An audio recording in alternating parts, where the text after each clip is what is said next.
आज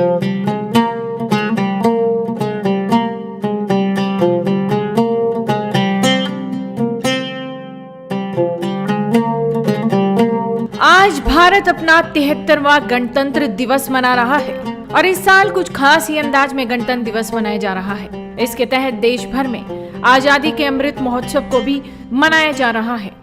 गणतंत्र दिवस परेड समारोह की शुरुआत प्रधानमंत्री नरेंद्र मोदी के राष्ट्रीय युद्ध स्मारक के दौरे से शुरू हुई।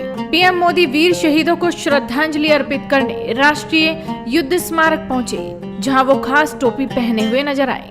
बीते सालों में नरेंद्र मोदी साफा पहने नजर आते थे, लेकिन इस बार प्रधानमंत्री मोदी का ये नया अंदाज देखा गया। राष्ट्रीय कार्यक्रम हो या फिर कोई चुनावी संबोधन, प्रधानमंत्री नरेंद्र मोदी अक्सर ही निराले अंदाज में नजर आते हैं। लेकिन आज पीएम मोदी ने कुर्ते पजामे के साथ ही सिर पर काले रंग की उत्तराखंडी टोपी पहन रखी थी। पीएम के इस लुक से पहाड़ी राज्य में होने वाले आगामी विधानसभा चुनाव को साधने की कोशिश के तौर पर भी देखा जा रहा है। उत्तराखंड सहित 5 राज्यों में विधानसभा चुनाव होने हैं। पीएम मोदी के सिर पर ब्रह्म निशान वाली काले रंग की उत्तराखंडी टोपी को चुनाव के साथ ही दिवंगत सीडीएस जनरल बिपिन रावत को श्रद्धांजलि देने के तौर पर भी देखा जा रहा है। वायुसेना के हेलीकॉप्टर दुर्घटना हादसे में देश के पहले chief of defence staff general Bipin Rawat शहीद हो गए थे।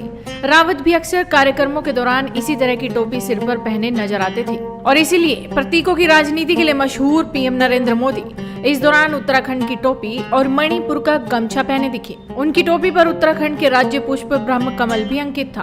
पीएम मोदी ठीक सुबह 10 बजे राष्ट्रीय युद्ध स्मारक पर पहुंचे और 2 मिनट का मौन रखकर शहीद सैनिकों को श्रद्धांजलि दी। इसके बाद पुष्प अर्पित किए। हाल ही में इंडिया गेट पर रखी अमर जवान ज्योति को भी राष्ट्रीय युद्ध स्मारक पर शहीदों के सम्मान में प्रज्वलित ज्योति में विलीन किया गया था। इसके साथ ही इंडिया गेट पर 23 जनवरी को पीएम मोदी ने महान स्वतंत्रता सेनानी सुभाष चंद्र बोस की होलोग्राम प्रतिमा का भी अनावरण किया था। पीएम मोदी की इस खास टोपी पर उत्तराखंड के सीएम पुष्कर सिंह धामी ने ट्वीट कर कहा, आज 73वें गणतंत्र दिवस के अवसर पर माननीय प्रधानमंत्री श्री नरेंद्र मोदी जी ने ब्रह्म कमल से सुसज्जित देवभूमि उत्तराखंड की टोपी धारण कर हमारे राज्य की संस्कृति एवं परंपरा को गौरवान्वित किया है।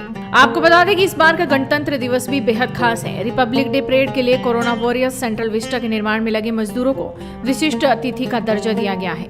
इस बार गणतंत्र दिवस में 12 राज्यों और केंद्र शासित प्रदेशों की झांकी प्रदर्शित की जा रही है। सशस्त्र सेनाओं की झांकियां निकल रही हैं और देश अपने अत्याधुनिक हथियार और मिसाइलों का प्रदर्शन भी कर रहा है। लेकिन हर किसी का ध्यान पीएम मोदी की इस टोपी पर चला गया, जो आज बेहद ही खास अंदाज में नजर आ रही है। तो आप भी इस वीडियो को ज्यादा से ज्यादा शेयर कीजिए और जुड़े रहिए हेडलाइंस इंडिया के साथ।